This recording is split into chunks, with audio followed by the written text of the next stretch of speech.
జీ5 ఉండగా మీ favourite TV shows ని మీరు అస్సలు మిస్ అవ్వలేరు. Complete free.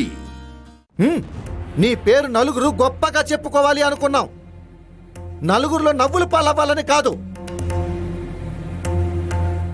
నీ ఫోటో పేపర్లో పడితే చూసి మురిసిపోవాలనుకున్నాం, 10 మంది వెక్కిరించేలా కాదు. ఏంటక్క ఇది? కప్పు కొడతాను, కుప్పలు కుప్పలు డబ్బు తెస్తానని చెప్పి ఆఖరికి ఇదిగో ఇలాంటి తిప్పలు తెచ్చిపెట్టావు.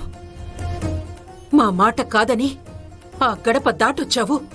మా బాధని లెక్క చెయ్యకుండా ఇక్కడికొచ్చి పడ్డావు. దేనికోసమేనా ఈశ్వరి? పోటీలో నేను గెలవకపోయినా ఓటమి మాత్రం నీదే ఈశ్వరి. వంచిన నీ తలని చూస్తుంటే నాకు తలెత్తుకొని నిలబడినంత గర్వంగా ఉంది. ఏంటి రుద్ర ఇదంతా? నాకు కూడా అదే అర్థం కావట్లేదు. నీకు ఆ రోజే చెప్పాను ఈశ్వరి, బంగారు మేడల్లో ఉండేవాళ్ల బుద్ధి మంచిది కాదు అని. ధనవంతుల మనసులు మొత్తం మలినంతో నిండిపోయి ఉంటాయని.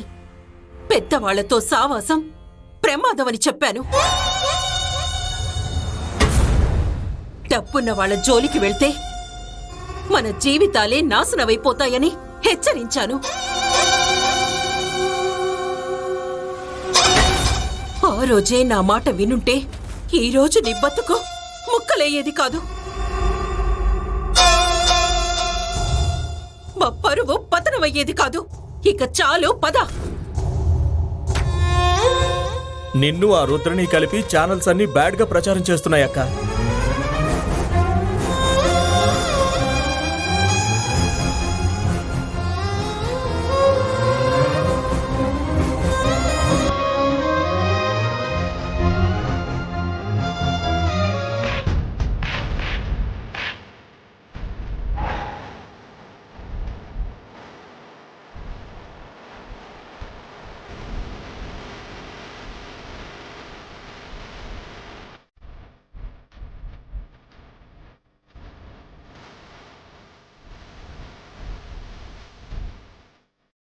What nonsense are you doing Eshwari? ఈ ప్రశ్న సెన్స్ లేని మీ ఫ్రెండ్ ని అడగండి.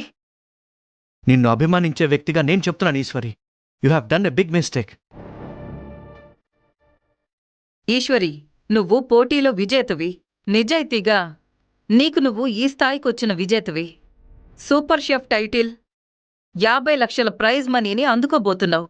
అవన్నీ మర్చిపోయి ఇలా ప్రవర్తించడం కరెక్ట్ కాదు. సెక్యూరిటీ!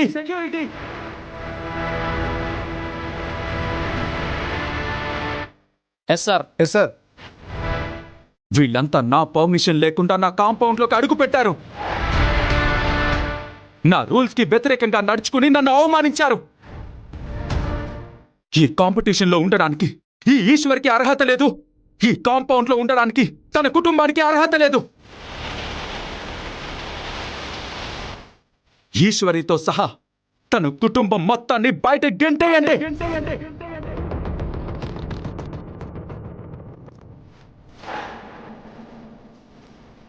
Okay sir.